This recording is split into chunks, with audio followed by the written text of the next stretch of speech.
For everyone's reference information, given the unprecedented interest and the unprecedented numbers of signatories to the petition, I've extended the amount of time that we're going to allow Nicola to speak to the petition today. Not by much, but I'm going to extend it by 2 more minutes, from 3 minutes to 5 minutes. I want to welcome you to the meeting and invite you to present the petition. You'll have up to 5 minutes to speak, and you'll have spotted that we're having another report being on the agenda today. So councillors will be able to, I'll allow them to briefly respond to what you said, but then we'll have the debate as well. But the floor is yours. Thank you. Thank you for having me. My name is Nicola. I'm a survivor. I'm a Rise service user, and I'm a single mum. I've been a user of Rise's vital services for a number of years. Unfortunately, they have been a lifeline during some incredibly difficult times, and I would say that I owe them my life. They've supported me with casework, legal advice, training, child therapy and social worker input in a gentle and empowering, trauma-informed way during some really tough points.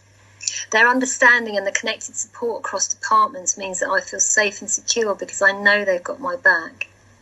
I set this petition up just over a month ago on the 13th of February, and I did so, but I can't believe that we've had 30,000 signatories during that time. I'm a tired single parent and a survivor of abuse. I work full time. I'm really connected with communities, but why has it fallen to me and my fellow female campaigners to hold Brighton Council to account? Our campaign has exposed a litany of errors. Equality impact assessments described by experts as a farce were not even sent out with the tender documents for this commissioning process. No full violence against women and girls strategy document or delivery plan for Brighton and Hove. Councillor oversight was forgotten. Posts are still vacant. Despite the supportive words of all 3 local MPs and councillors of all parties, it now seems inevitable that our local effective and well-loved service will be broken up and handed out piecemeal to generic providers. Rise have had to give up the lease on their building and need a new home. They're currently based in a shipping container in the marina. Rise's fundraising doubled the money coming to the city for domestic violence services. Now Brighton will get what it pays for, not a penny more. This is what happens when you try to fix something that isn't broke. This procurement process was based so flawed that I tried to bring a judicial review. I haven't got time to bring a judicial review. I can't even get breakfast in the morning. The council said I had no time, no right to bring a case as I'm not living in the refuge. They denied that I'm a service user, even though I'm currently a service user. They dismissed my experiences of domestic abuse. They delayed sending relevant documents until the last moment to scupper my claim for legal aid, and they threatened to pursue me for costs. All this and the fact that we had a legal team working for free for 3 weeks because they were aware of what a huge case this is and what implications this has nationally for refuge services. But I couldn't risk my child's home. This time, in Davina and Goliath, the giant won. We haven't been able to reverse the contracts as we'd hoped, but we remain very concerned about the way this decision was made. We now have case studies, resources, plans, and a strategy to hold the council and contractors to account.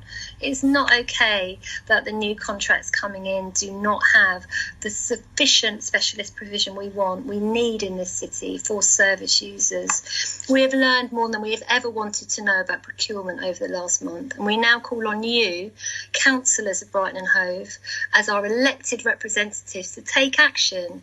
Survivors must be involved in monitoring these new contracts, not because we are cross about the fact that they're coming in, but because they patently cannot provide the services that Rise currently do, and we are worried and we are frightened. We want to seek urgent action to find new premises for Rise. The new government funding for domestic abuse services must be used to meet this growing need for locally run specialist services. The cross-party investigation must be transparent. Key documents have still not been published and questions are unanswered. There is a lot of talk about women's safety at the moment. Safety is the bare minimum. It's the lowest bar.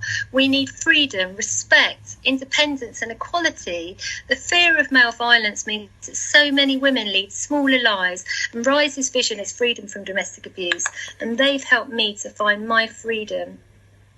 We're grateful to those of you who've supported us and taken the time to have meetings with us over the past month. We do appreciate that, and we appreciate how difficult your jobs are to manage the city. But in this instance, you've dropped the ball, and you've dropped women in the city right in it. We are frightened and we are afraid, and we can see that the services coming in are not acceptable, and there will be issues that come from the breakup of this commissioning process, to have 3 different organisations delivering. Look at what's happened to trains across the country. When you break up the system, it will be worse for women and children and service users of Rise currently, now that this system is split. Please accept this petition of 30,000 people and take note. Women are watching. Thank you. Thanks very much, Nicola, and thank you again for coming to committee. It's twice in a week that we've asked you to come forward and share your really powerful and moving stories with us. And I want to thank you and all of the other survivors and campaigns